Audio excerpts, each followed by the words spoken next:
The Commerce Clause refers to Article 1, Section 8, Clause 3 of the United States Constitution, which gives Congress the power to regulate commerce with foreign nations and among the several states.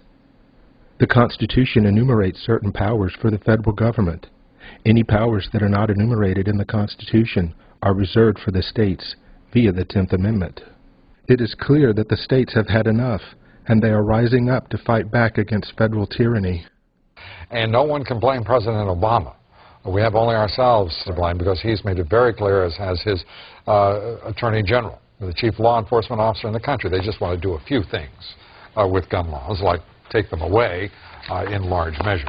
I think that the current administration in a year's time has moved farther and faster than the federal government has ever moved before. Now, does that mean there weren't abuses of our Constitution and the role of federal government prior to that?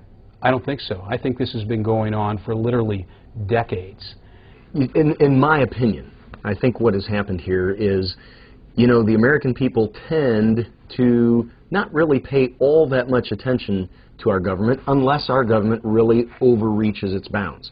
And so for years and years and years, the federal government has continued to step more and more into areas where they don't belong. They've reached their dirty little fingers into areas where they don't belong. But what they've done to the American people is they've done it, or they've served it to the American people a thimbleful at a time. They've given it to them a little bit more and a little bit more.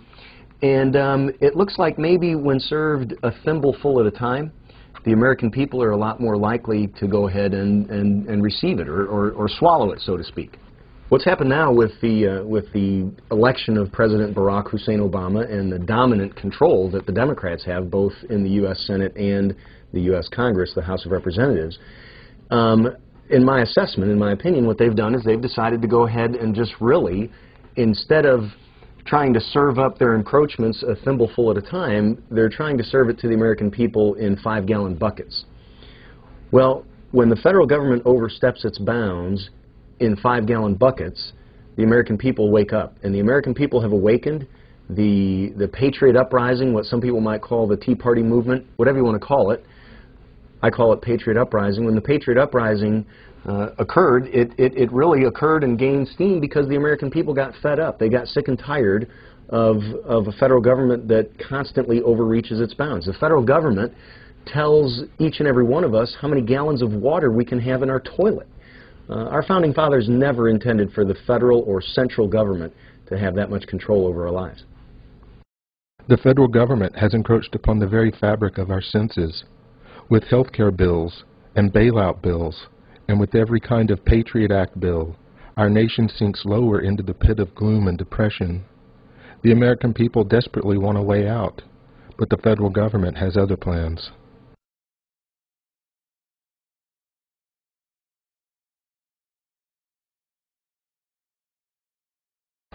Paul, we've all learned our lesson. From now on, we'll know better than to try to fight this sort of thing ourselves. We'll go for a sheriff.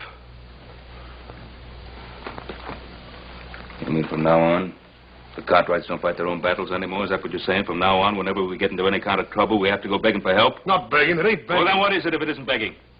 It's asking. It's asking like other folks do when their rights are violated, Paul. It's asking folks whose sworn duty it is to uphold the law to come and help us. Paul, ain't that what you always tried to teach us? In the last 20 years, we've seen an acceleration away from our Constitution and Bill of Rights and towards absolute despotism. The John Warner Defense Authorization Act, the Patriot Acts, the warrantless wiretapping, the renditions, the secret arrest, all of this is not only anti-American and completely illegal, it is textbook tyranny. It is anathema to our system of government. The Republican and Democratic parties and the treasonous, traitorous Congress have borrowed from all of the oppressive systems across the world and amalgamated them into the current system. And they paint everything they do in this patriotic glow, and it's for America and it's for the children. No, it's for the private Federal Reserve System that's hijacked this country and that has committed all these crimes. It's for them to protect themselves from the people that they have reduced to absolute slavery. What everybody needs to know in this country is the issue of state sovereignty. Sovereignty, or if you're a sovereign, you have no other power above you. The states are sovereign. The key issue there is, who do you think formed the federal government? It was the 13 original states. Does anybody really think that the states formed a central government that was all powerful, that could turn around and tell the states what to do? This is exactly what the Founding Fathers started the Revolutionary War to prevent. They did not want another king, as it were, to tell them what to do all the time. We fought a war against King George III tyranny. They didn't want to bestow or award the new central government with omnipotence. Quite the contrary. The Bill of Rights was designed specifically to keep the federal government in check, to keep them limited in what they could do. And the 10th Amendment basically tells the federal government, if you want to get creative, if you want to go outside your constitutional boundaries, absolutely not. If you think we forgot something, you can't do that either. Well, basically, the government in Washington has assumed powers that it constitutionally does not have, and that were reserved, as the 10th Amendment tells us, to the states. So if you're talking about states' rights, you're really talking about the claims that the states have to exercise certain kinds of power on their own without some kind of federal interference. If they want to stop the federal government, they have to find a vehicle. They have to find something that's couched either in law or the Constitution. And the 10th Amendment is very clear about the state's ability, the state's rights and state sovereignty in stopping and curtailing the power of the federal government. So it is the tool, the legal and constitutional tool that is being used to stop the federal government. Well, a right is something that you have, again, inherently, something that is part of your nature, something that you own. A privilege is something that's given to you by someone or some entity that has authority over and above you, that has the ability to control you. Let me, just for the sake of the illustration, because I do like to pull up my handy-dandy Constitution, and I don't blame anybody. The enumeration in the Constitution of certain rights shall not be construed to deny or disparage others retained by the people. Checkmate, by the people. Number 2, the 10th Amendment clearly says that the states have the rights to pass laws so long as they don't conflict with anything already in the Constitution. There's not one word in the Constitution that says Congress can do health care. Rights and privileges are opposites.